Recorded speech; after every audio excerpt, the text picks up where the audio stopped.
Leader নেকি তেওঁৰ কোনো চাকৰ নেকি তেওঁ ঘৈণীয়েকে তেওঁৰ লগত তেওঁৰ কথা নুশুনে সেইটোৱে ব্ৰিটিছ নাগৰিকটো এৰা নাই গতিকে তেওঁ ঘৈণীয়েকৰে ভৰি মৰচি থাকে নিশ্চয় ভৈণীয়েকৰ তেওঁৰ গৌৰৱ গগৈ নিজৰ ঘৈণীয়েকৰ ভৰি চেলেকি থাকে অসম তেওঁ আপোনালোকে চাইছে নে নাই মই নাজানো অসমৰ ৰাইজে চাইছে কিন্তু তেওঁ চাউলৰ মুখ্যমন্ত্ৰী নহয় একদম মানে পাৰিলে ৰাষ্ট্ৰপতি হৈছে জানো এটা পদটো দিয়াৰ কাৰণে ইয়াত অসম প্ৰদেশ কংগ্ৰেছ কমিটিৰ সভাপতিটো পাই চাল চলান খোজ ভৰিতে পৰিছে নে আকাশতে মাটিতে পৰিছে নে আকাশতে পৰিছে তেওঁৱে গম পায় গতিকে গৌৰৱ গগৈ এটা গৌৰৱ এনেকুৱা নাম থৈ দিছিল দেউতাকে অহংকাৰেৰে পৰিপুষ্ট আৰু এজন খুব কমিনিয়েল দেখাত কংগ্ৰেছী হৈছে একদম কমিনিয়েল পাৰ্চন হয় গৌৰৱ গগৈ একেবাৰে RSSৰ বজৰংগৰ আৰু বিশ্ব হিন্দু পৰিষদৰ ওপৰত গৌৰৱ গগৈ তেওঁ একচুৱেলি RSSত জইন কৰিব লাগে জইন কৰি পেলাই তাত মানে হাফ পেণ্ট পিন্ধিব লাগে যিকেইজন মানুহে কংগ্ৰেছ দলৰ নামত দালালি কৰিছিলে যেনেকুৱা বিনন্দ শইকীয়া কংগ্ৰেছত MLA হৈ কেনে এৰি থৈ কেনে লাট মাৰি কেনে বিজেপিত যোগদান কৰিছিল আকৌ বিজেপিক বেয়া কাম কৰাৰ কাৰণে বিজেপি তেওঁক যোৱাবাৰ টিকেট নিদিলে আকৌ বিজেপিক তেওঁ লাট মাৰিব বিচাৰিছিলে মুখ্যমন্ত্ৰী হেমন্ত বিশ্ব থকালৈকে লাট কোনো মাৰিব নোৱাৰে এতিয়া কমালপুৰ ক্ষেত্ৰত মই কৈছিলোঁ যে সত্যব্ৰত কলিতা 5 নম্বৰ দল বাগৰি অহা মানুহ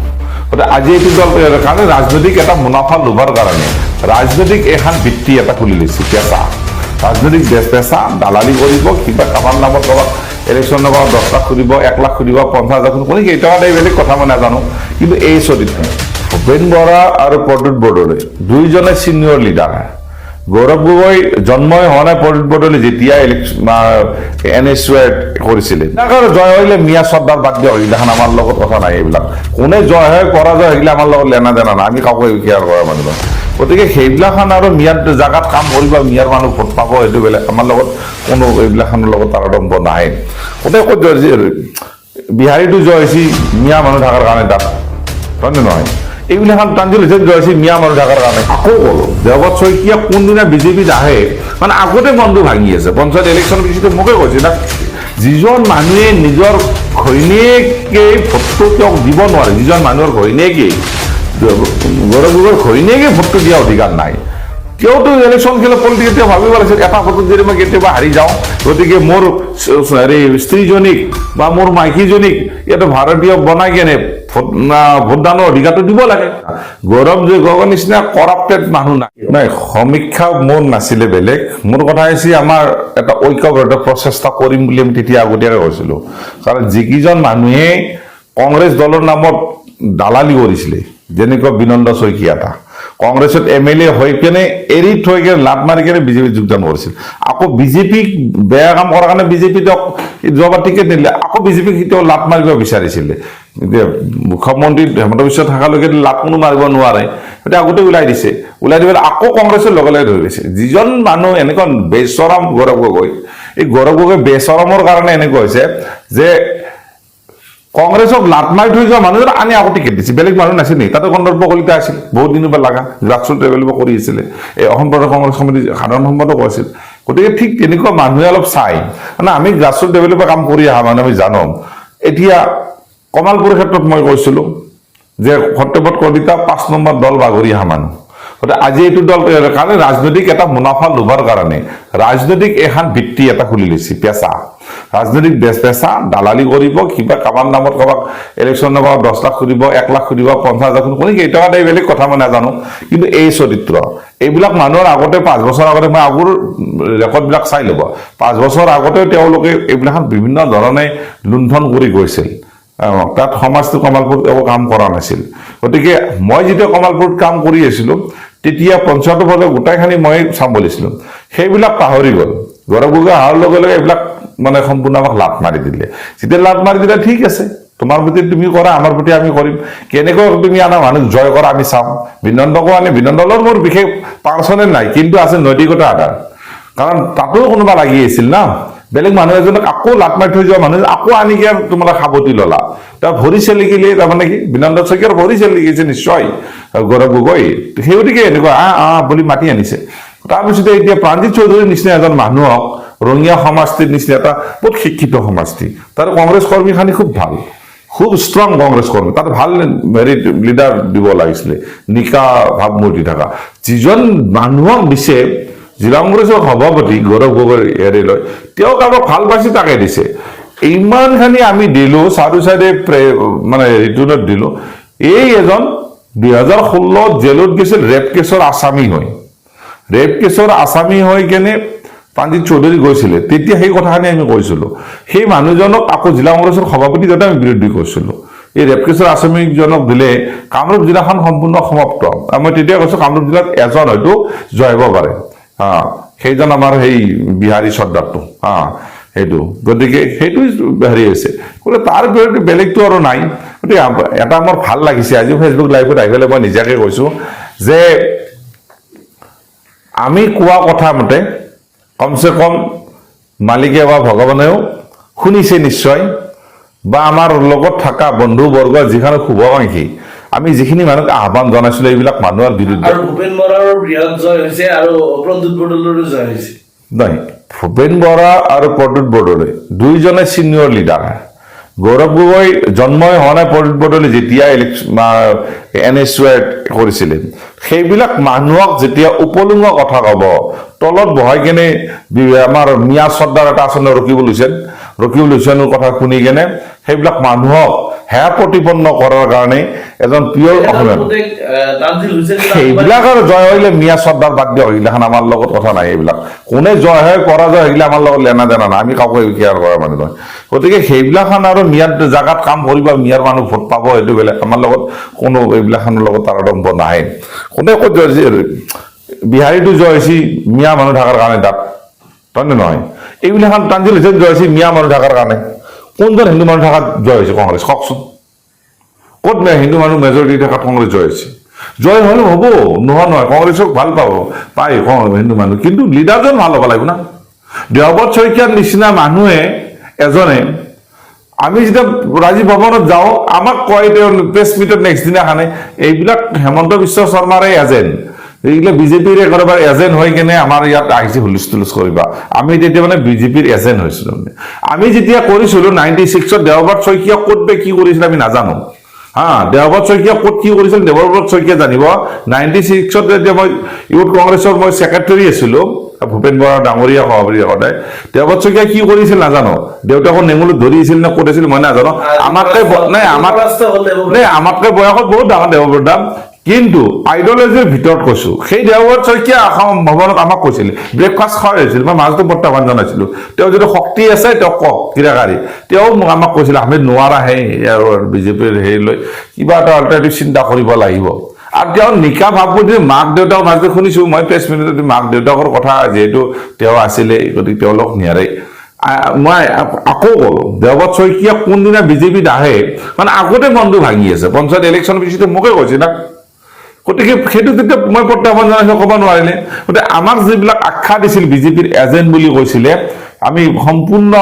গ্ৰাছৰুটৰ লগত থকা মানুহ আছিলো গতিকে কমলপুৰৰ ৰাইজে জানিছিলে গতিকে তেনেস্থলত আমাক যেতিয়া আখ্যা দিছিলে তেনেকৈ সেই ফল পালে আজি গৌৰৱ গগৈ সেই ফল পালে গৌৰৱ গগৈ হাৰিব বুলি 4 মাৰ্চত কৈছো এইবিলাক গোটাকেইটা হাৰিব গৌৰৱ গগৈ হাৰিবলে আজি মই তাত যোৰহাটত বেলেগৰ 2-4জন বন্ধু আছে জাষ্ট শুনিছিলো এটা কথা আপোনালোকে কওকচোন বা মোৰ যিখিনি সাম্যক জ্ঞান আছে মই জ্ঞানেৰে মই এইটো চালি জাৰি যিজন মানুহে নিজৰ ঘৈণীয়েকে ভোটটো তেওঁক দিব নোৱাৰে যিজন মানুহৰ ঘৈণীয়েকে গৌৰৱ গগৈৰ ঘৈণীয়েকে ভোটটো দিয়া অধিকাৰ নাই তেওঁতো ইলেকশ্যন খেলা পলিটিকেল তেওঁ ভাবিব লাগিছিল এটা ভোটত যদি মই কেতিয়াবা হাৰি যাওঁ গতিকে মোৰ স্ত্ৰীজনীক বা মোৰ মাইকীজনীক ইয়াতে ভাৰতীয় বনাই কেনে ভোটদানৰ অধিকাৰটো দিব লাগে এটা ভোটতো মানে হাৰিব পাৰে কিন্তু সেইটোতো নাই তাৰমানে কি এইবিলাক স্বাৰ্থ টকা লুটাৰ কাৰণে স্বাৰ্থ গৌৰৱ গগৈৰ নিচিনা গৌৰৱ গগৈৰ নিচিনা কৰাপ্টেড মানুহ নাই বিহপুৰীয়াত আমি কিমান মানুহ মুখে মুখে শুনিছিলো বিহপুৰীয়া মানে বিহালীত কিমান মানুহ মুখে মুখে প্ৰচাৰ হৈছিল কিমান টকা লোৱা বুলি কৈছিল গৌৰৱ গগৈ লেবে টিকেট দিয়া বুলি কৈছিলে গতিকে এটা মাজতে এটা মাজুলীত নামঘৰ 4টা খুঁটা দেখা পাইছিলে নে 2 লাখ টকা তাৰে চেচ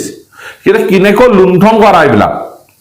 তৰুণ গগৈ মৃত্যু হৈ গ'ল তেখেতে শ্ৰদ্ধা জনাও কিন্তু তেওঁ লুণ্ঠন কৰিছিল তেওঁ ধোৱা তুলসী পাত নাছিল তেওঁ ৰেকৰ্ড নাগিনি মই তাত দিওঁ নিজে চেনেলতে কৈছে আমিও 2-3% লওঁ তেওঁ কৈছিলে 10 ছেকেণ্ড চলিব গোটেই কোনো ধোৱা তুলসী পাত নাছিলে গতিকে গৌৰৱ গগৈ এটা গৌৰৱ এনেকুৱা নাম থৈ দিছিল দেউতাকে, অহংকাৰেৰে পৰিপুষ্ট আৰু এজন খুব কমিনিয়েল, দেখাত কংগ্ৰেছী হৈছে, একদম কমিনিয়েল পাৰ্চন হয় গৌৰৱ গগৈ। একেবাৰে RSSৰ বজৰংগৰ আৰু বিশ্ব হিন্দু পৰিষদৰ ওপৰত গৌৰৱ গগৈ। তেওঁ একচুৱেলি RSSত জইন কৰিব লাগে, জইন কৰি পেলাই তাত মানে হাফ পেণ্ট পিন্ধিব লাগে। গতিকে তাত বাহিৰে তেওঁৰ বেলেগ উপায় নাই গৌৰৱ গগৈ, কাৰণ নেক্সট এতিয়া ফ্লপ শ্ব' মাৰিলে, ফ্লপ শ্ব' মাৰিবই। তেওঁ আপোনালোকে চাইছে নে নাই মই নাজানো, অসমৰ ৰাইজে চাইছে, কিন্তু তেওঁ চাউলৰ মুখ্যমন্ত্ৰী নহয়, একদম মানে পাৰিলে ৰাষ্ট্ৰপতি হৈছে জানো এটা পদটো দিয়াৰ কাৰণে। ইয়াত অসম প্ৰদেশ কংগ্ৰেছ কমিটিৰ সভাপতিটো পাই চাল চলন খোজ ভৰিতে পৰিছে নে আকাশতে, মাটিতে পৰিছে নে আকাশতে পৰিছে, তেওঁৱে গম পায়। তো আমি চাই আছো বা কি ষ্টাইল। তেওঁ এবাৰ মানে মুখ্যমন্ত্ৰী হোৱাৰ কাৰণে ডিনাৰ পাৰ্টি কৰিলে, লাঞ্চ কৰিলে। আজি ৰাজীৱ ভৱনত এতিয়া তালা মাৰা, চান্দাৰ, লাইটো নাই আৰু নজ্বলে লাইট আৰু শেষ, চিৰা জিন্দগীৰ কাৰণে শেষ। এতিয়া যিমান খানি আহিব চব বিজেপিত জইন কৰা আৰম্ভ কৰো। বিজেপিত নলয়, এতিয়া ইলেকশ্যন বেছি কিয় ল'ব? আমিয়ে আহ্বান জনাম বিজেপিক যে বস্তুটো এই ফটুৱাবিলাকক লৈ লাভ নাই। এই ফটুৱাবিলাকৰ পিছত কোনো জনসাধাৰণ নাই। এতিয়া জনসাধাৰণ আছে, ৰাইজৰ লগত যিবিলাক ব্যক্তি থাকে, কৰ্মৰ লগত থাকে, উন্নয়নৰ লগত যিবিলাক ব্যক্তি থাকে বা যিবিলাক লিডাৰ থাকে, তাৰ লগতে জনসাধাৰণ আছে। গতিকে গৌৰৱ গগৈৰ নেতৃত্ব আৰু বেয়াৰ পিনে যাব। কংগ্ৰেছৰ অধপতন এই যি আগতেও মই কৈ গৈছিলো। গতিকে আমাক যিটো অন্যায় কৰিছিলে নৱেম্বৰত, সেইদিনাখনে আমি সম্পূৰ্ণ সেইদিনাখনৰ পৰা আক্ৰোশ হৈছিলে। আৰু মোৰ বুলি নহয়, কেইবাজনো মানুহে দল ত্যাগ কৰিছিলে। এনেকুৱা তেওঁৰ নীতিগত, তেওঁ কাৰোবাক দেখা কৰে নে কাৰোবাৰ লগত কথা পাতে, এনেকুৱা লিডাৰ নেকি? তেওঁৰ কোনোবা চাকৰ নেকি? তেওঁৰ ঘৈণীয়েকে তেওঁৰ লগত তেওঁৰ কথা নুশুনে। সেইটোৱে ব্ৰিটিছ নাগৰিকটো এৰা নাই। গতিকে তেওঁৰ ঘৈণীয়েকৰে ভৰি মৰচি থাকে নিশ্চয়। ভনীয়েকৰ, তেওঁৰ গৌৰৱ গগৈ নিজৰ ঘৈণীয়েকৰ ভৰি চেলেকি থাকে। আৰু ইয়াতে অসমত কি ৰাজনীতি কৰিব এই ভৰি চেলেকা ঘৈণীয়েকৰ ভৰি চেলেকা মানুহ এজনে? গতিকে অসমৰ ৰাইজে বুজি উঠিছে। গতিকে যিয়ে নহওক, মই বিশেষ ক'ব নাযাম। আজি মোতকৈ হয়তো আনন্দিত কোনো নহয়, কাৰণ মই তিনিটা সমাজটিৰ আমি কৈছিলো, বাই হুক বুলি কৈছিলো। চাই আমি ফাইনেন্সিয়েলি হওক, দেহে কেহে হওক, দেহে কেহে শব্দটো বেছি কৈছিলো, কাৰণ মুখেদি প্ৰতিশ্ৰুতি দি কৈ লাভ নাই। ফাইনেন্সিয়েলো সহায় কৰিছে এই তিনিটা। নাই, আমি ফাইনেন্সিয়েলি কি সহায় কৰিছো নকৰিছো সেইটো বেলেগ কথা। আমি একাষাৰে কৈছিলো যে মই মুখেদি কৈ থাকিলে, মই ইয়াৰ পৰাই কৈছিলো এবাৰ, আৰু বাহিৰা চাইডটো মই সম্পূৰ্ণ নিউজত দিছিলো যে মুখেদি কৈ থাকিলে নহব, কাৰোবাক একো একশ্যন ল'ব নোৱাৰো। আমি ৰাইজক আহ্বানে জনাব জানো, কিন্তু আমাৰ নিচিনা মতলবী নামেটো কথা কিমানজনে শুনিব, সঁহাৰি দিব, সেইটোৱে ডাঙৰ কথা। সেইটোকে আমি প্ৰেক্টিকেলি সোমাব লাগিব। আজি কমলপুৰ 13-14খন মই 12-13খন মই গাড়ী দি ঘূৰাইছো আমাৰ ল'ৰাখিনিক, অকল কংগ্ৰেছৰ বিৰুদ্ধে কৰি। কাৰণ কিয়, মই মুখেদি কৈ থাকিলে নহব নহয়। ৰঙিয়াত মই প্ৰেছ মিট দিছো যায় প্ৰাণজিৎ চৌধুৰীৰ বিৰুদ্ধে। পুৰণা কমলপুৰ এৰিয়াৰ যিখিনি আছিলে, কেন্দুকোনা, চয়ৰাকাৰা, ডিমু নহয়, গুইয়া, বেকাৰকুচি, এইবিলাক জাগাত, আৰু আমাৰ কমাৰগাঁও এইটো অঞ্চলত, এই গোটেইখিনি কমলপুৰ সমষ্টিৰ আগতে আছিলে আঠগাঁও চাটগাঁও, এতিয়া ৰঙিয়াত। এই মানুহখিনি আঠগাঁৱৰ লগত মই বেছি ঘূৰা নাছিলো। এইখিনি মানুহৰ লগত, এইখিনি মানুহ আমি ভৱেশ কলিতাৰ লগত বহাই দিছিলো, সঁচা কথা। আৰু সেইখিনিক মুছলিম ভোটখিনি আমি ডাইভাৰ্ট কৰি দিছো। আৰু কমলপুৰতো প্ৰায়খানি মুছলিম ভোট ডাইভাৰ্ট। আজি কমচে কম মোৰ ধাৰণা 18% বা 19% আমাৰ কমলপুৰতো অসমীয়া মুছলিম গোটাই এইখিনি ভোট আমাৰ কমলপুৰত পাইছে দিগন্ত কলিতাই। দিগন্ত কলিতাই জয়টো কালি মোৰ তাতো আহিছিল। দিগন্ত কলিতাই আমি কথাবোৰ পাতিছো, কেনেকুৱা ভোট কি হতে। মই কালিও কৈছো, মানে এটা মাৰ্জিন, এটা কম মাৰ্জিনত জয় হ'ব। জয় হোৱাটো খাটাং কোনো ৰোধ কৰিব নোৱাৰে, কাৰণ আমি ভোট ডাইভাৰ্ট কৰিছো। গতিকে এটাই ভাল লাগিছে, আমি কষ্ট যেনেকে আমাৰ ল'ৰাখিনি কৰিছে। মই ফটো দেখাইছো না, আমাৰ লগত মোৰ লগত থকা যিবিলাক কংগ্ৰেছী ল'ৰা এতিয়া ফাকুৱা খেলিছে, দেখা যে ফটো দেখাইছো মই লগত আপোনাৰ লগত। কাৰণ বেলেগ কথা নহয়, কাৰণ মইতো কোনো দলত নাই, কিন্তু মই এতিয়া চাপৰ্টত হিমন্ত বিশ্ব শৰ্মা যি দলতে থাকে সেই দলত হয়তো ভৱিষ্যতলৈকে আমি সঁহাৰি জনাম, কিন্তু জইন কৰা আমাৰ আৰু এই সময়ত, এই বয়সত আৰু আমি ৰাজনীতিক আমি সক্ৰিয়ভাৱে নকৰোঁ। ধন্যবাদ ভিডিঅ'টো সম্পূৰ্ণ কৰাৰ বাবে। আৰু এনেকুৱা ধৰণৰ ভিডিঅ' নিতৌ পাই থাকিবলৈ চেনেলটো ছাবস্ক্ৰাইব কৰি ভিডিঅ'টো এটা লাইক কৰি দিব, লগতে এটা হাইপো কৰিব, আৰু আপোনালোকৰ কমেণ্টবোৰ নিশ্চয় জনাব। আজিলৈ ইমানে, পুনৰ লগ পাম অন্য এটা ভিডিঅ'ত। ধন্যবাদ।